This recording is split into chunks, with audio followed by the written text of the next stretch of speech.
خاندانی کام آپ نے کیا کرنا ہے بھائی؟ جلدی سے بات کو ختم کر رہا ہوں میں. ایک روزہ بھی نہیں چھوڑ، یہ آپشن ہی ختم، چاہے سحری میں آنکھ کھلے یا نہیں کھلے. اس سے روزے آسان ہو جائیں گے، ورنہ ٹینشن.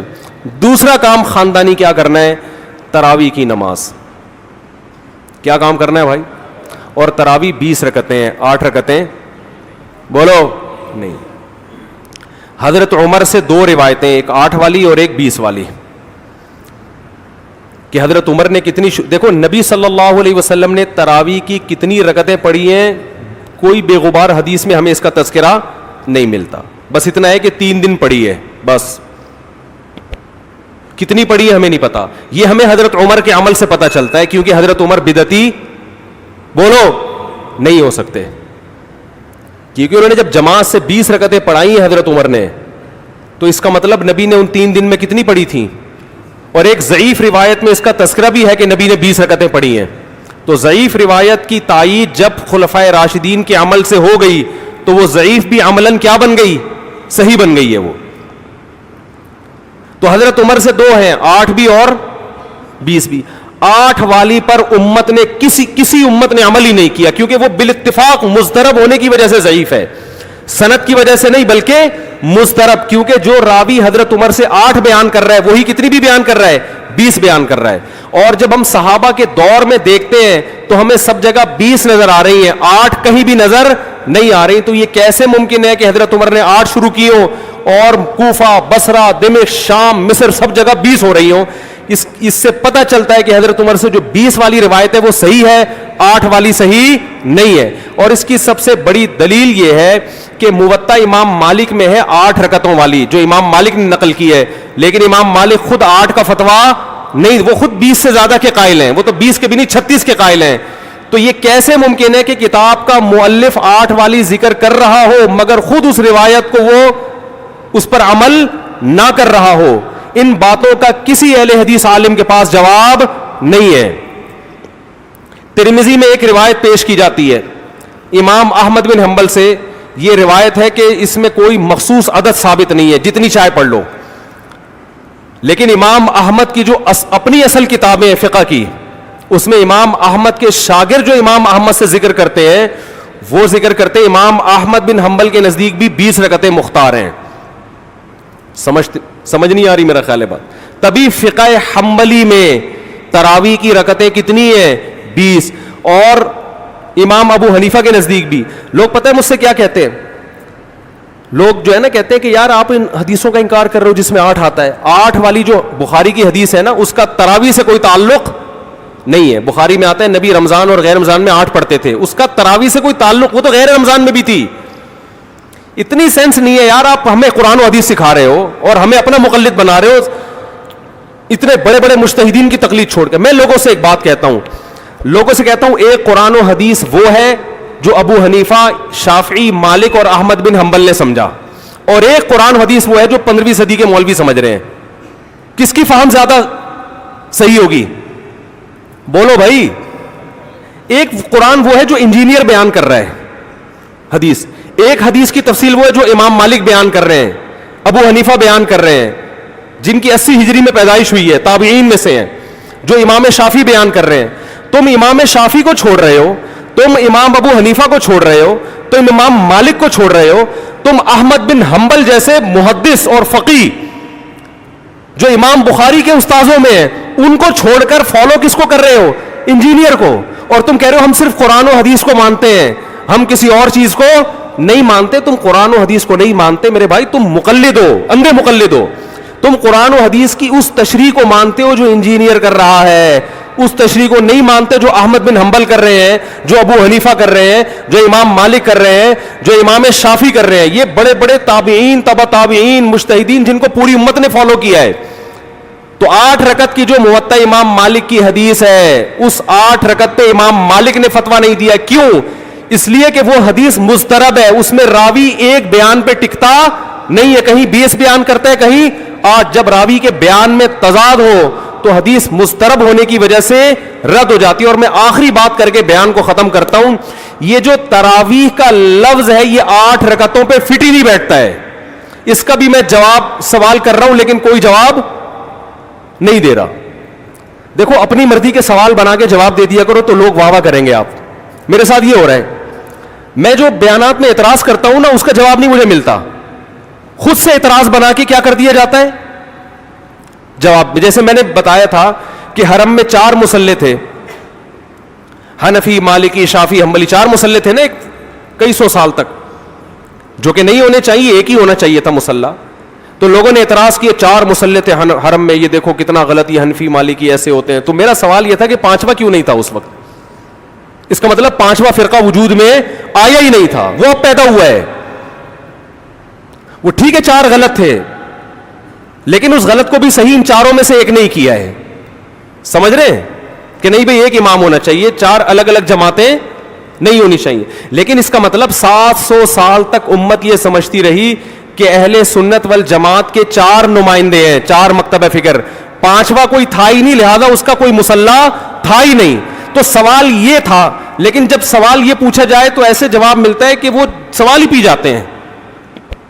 سوال یہ جواب یہ دیا کہ غلط ہو رہا تھا, یہ بدعت ہے, اور یہ بدعت ہے, یہ ناجائز ہے. تو ہم کب کہہ رہے ہیں کہ صحیح تھا بھائی وہ, لیکن یہ پوری دنیا میں نہیں ہو رہا تھا, یہ صرف حرم میں ہو رہا تھا. اور اس کو ختم بھی حنبلیوں نے کیا ہے کہ نہیں جی امام ایک ہونا چاہیے, سارے چاہے حنفی ہو شافعی ہو اس امام کے پیچھے نماز پڑھیں گے. سمجھ میں آ رہی ہے بات کہ نہیں آ رہی؟ تو سوال یہ تھا کہ 700 سال یا 400 سال تک امت کی نمائندگی ان 4 مکاتب فکر نے کی ہے حرم میں, 5ویں نے کوئی اپلیکیشن بھی نہیں دی. اس کا مطلب 5واں تھا ہی نہیں. اور جو آپ یہ مختلف الفاظ بیان کرتے ہو کہ امام احمد بن حنبل اہل حدیث تھے, فلاں میں اہل حدیث تھے, تو امام احمد بن حنبل اگر اس طرح کے اہل حدیث تھے تو پھر امام احمد بن حنبل کے فالوورز کو اہل حدیث کیوں نہیں کہا جاتا ہے, حنبلی کیوں کہا جاتا ہے؟ نہیں آ رہی بات میرا خیال. یہ ایسے ہی ہے جیسے جماعت المسلمین والے کہتے ہیں کہ ہم نبی کے دور سے ہیں, اور پھر بخاری میں دکھاتے ہیں جماعت المسلمین کے الفاظ. او بھائی یہ والی جماعت المسلمین نہیں تھی, یہ تو باقاعدہ آپ نے رجسٹر کروائی ہے 1975 میں.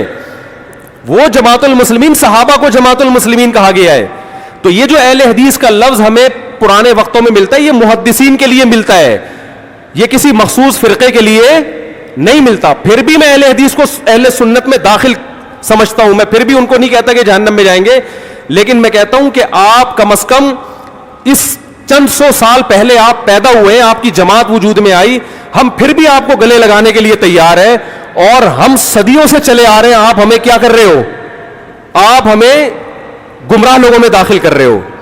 تو اسلام بہت پہلے بر صغیر میں آیا ہے, جس شکل میں آیا ہے وہی شکل ٹھیک ہے, بات کی چیزوں پر اعتماد نہیں ہوتا ہمیں. تو میں ایک بات کر کے بیان کو ختم کرتا ہوں. یہ جو 8 کا لفظ ہے نا, تراویح کا لفظ ہے, یہ 8 رکعتوں پر صادق بولو نہیں آتا. بہقی کی حدیث ہے اور بھی روایتیں اس بارے میں کہ اسلاف جب تراویح کی نماز پڑھا کرتے تھے, اسلاف سے مراد صحابہ تابعین, تو 4 رکعتوں کے بعد آرام کیا کرتے تھے. تو اس لیے 4 رکعت کو ترویحہ کہا گیا. کیا کہا گیا؟ ترویحہ. روح سے نکلا ہے, روح. استراحت کا لفظ سنے آپ لوگوں نے, آرام. استراحت کسے کہتے ہیں؟ آرام. ترویح آرام دینا. راحت, راحت کا لفظ تو اور آسان ہے نا. ارے راحت کا لفظ نہیں سنا؟ راحت کسے کہتے ہیں؟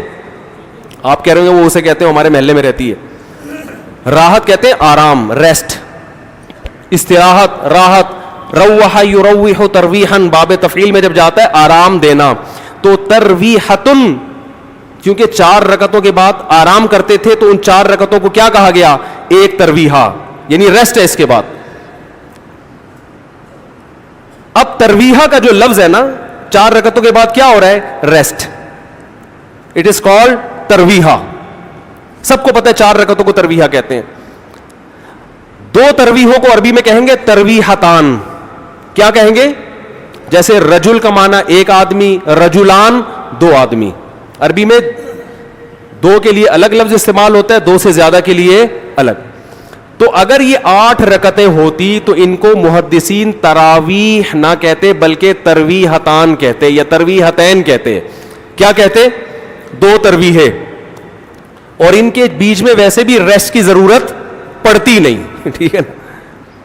4 رکعت کے بعد امام بیٹھتا, بولتے چل بھائی آگے جلدی کر, جانا بھی ہے گھر میں ہم نے. تو ترویحتین کہتے, ان کو محدثین تراویح نہیں کہتے.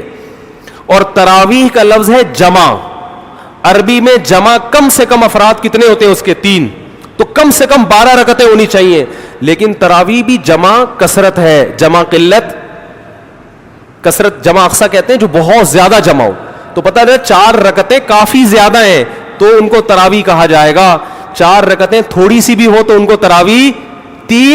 4 رکعتیں اگر 3 دفعہ آئیں گی تو اس کو بھی علی وجہ الکمال ہم پورے طور پر تراویح کا لفظ اس پہ صادق نہیں آئے گا.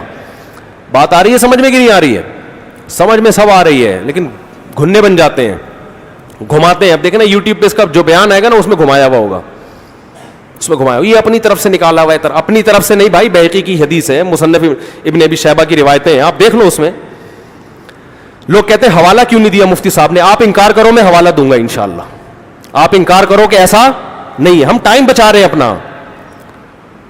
وہ مجھے کہہ رہے تھے نا اس بحث میں کہ مفتی صاحب آپ دلیل دو, جو دعویٰ کرے دلیل اس کے ذمے ہے. میں نے کہا دلیل اس کے ذمے اس وقت ہے جب سامنے والے دعوے کا انکار کرے. میں نے ستار بھائی کو میں نے کہا کہ ستار بھائی تم نے 1 لاکھ روپے لیے ہیں. ستار بھائی کہہ رہے ہیں نہیں, ہاں لیے ہیں. تو مجھے کیا ضرورت ہے میں گواہ پیش کروں کہ دلیل دوں؟ وہ مان رہا ہے. تو یہ سب مانتے ہیں. یہ تو علماء جس نے بھی حدیث کی کتابیں پڑھی ان کو پتا ہے کہ ترویح کا لفظ اس لیے لکھا ہوا ہے اس میں. تو اسلاف سے مسجد نبوی میں, حرم میں ایک رمضان بھی ایسا نہیں گزرا جب سے حضرت عمر نے 20 رکعتیں شروع کرائی ہیں کہ 20 رکعت سے 1 رکعت بھی کم ہوئی. زیادہ تو ہوئی ہیں, کم بولو نہیں ہوئی ہیں. 1 رکعت. امت اتنی بڑی گمراہی پر 1400 سال سے جمع ہو گئی. تو میرے بھائی جو آپ سے قرآن و سنت کے نام پہ بات کرے نا, اسے بولے بھائی ٹھیک ہے میں قرآن و سنت ہی کو مانتا ہوں, مگر قرآن و سنت کی وہ تشریح جو ان مجتہدین نے کی ہے اس کو مانوں گا. جو 15ویں صدی کے مولوی کر رہے ہیں تشریح, میں اس کو بولو نہیں, چاہے وہ سعودی ہو. لوگ کہتے ہیں سعودی عرب میں 8 رکعتیں ہر جگہ ہو رہی ہیں. سعودی عرب میں آج ہو رہی ہیں, 100 سال پہلے کے سعودی عرب میں 8 رکعتیں کہیں بھی نہیں ہوتی تھی. تو یہ کچھ سعودیوں کا کلمہ تھوڑی ہم نے پڑھا ہے کہ جو سعودی عرب میں تو بہت سے لوگوں کی داڑیاں نہیں ہوتی, تو کیا مطلب داڑھی کا انکار کر دو گے آپ؟ تو ہم نے فالو کرنا ہے امام مالک کو, امام احمد بن حنبل کو, امام شافعی کو. یہ بڑے بڑے محدثین تھے, مجتہدین تھے. خلفائے راشدین کو, خلفائے راشدین کے دور میں کوئی ایک روایت دکھا دو 8 رکعتوں والی, کوئی ایک روایت. ہاں جو حضرت عمر سے موطا میں منقول ہے اس کا جواب میں نے دے دیا. اس کے علاوہ کہیں دکھا دو کہ بصرہ میں, کوفہ میں, دمشق میں, صحابہ تابعین کے دور میں رمضان میں 8 رکعتوں سے جماعت سے نماز کسی نے پڑھی ہو. تو نہیں ہے کچھ بھی اس میں. تو اس لیے جو طریقہ صدیوں سے تواتر کے ساتھ چلا آ رہا ہے وہ کتنی رکعتوں کا ہے؟ 20 رکعتوں کا. تو اسی کو فالو کرنا چاہیے. تو دوسرا کام آپ نے خاندانی کیا کرنا ہے؟ تراویح پابندی سے پڑھنی. سمجھ میں آ رہی ہے بات؟ تو یہ 2 کام فی الحال کریں, کچھ پیکج اگلے جمعے میں انشاءاللہ بیان کریں گے. تو اسی سے انشاءاللہ اللہ کی محبت کی چنگاری آپ کے دل میں پیدا ہوگی. اللہ ہمیں سمجھنے کی, عمل کی توفیق عطا فرمائے.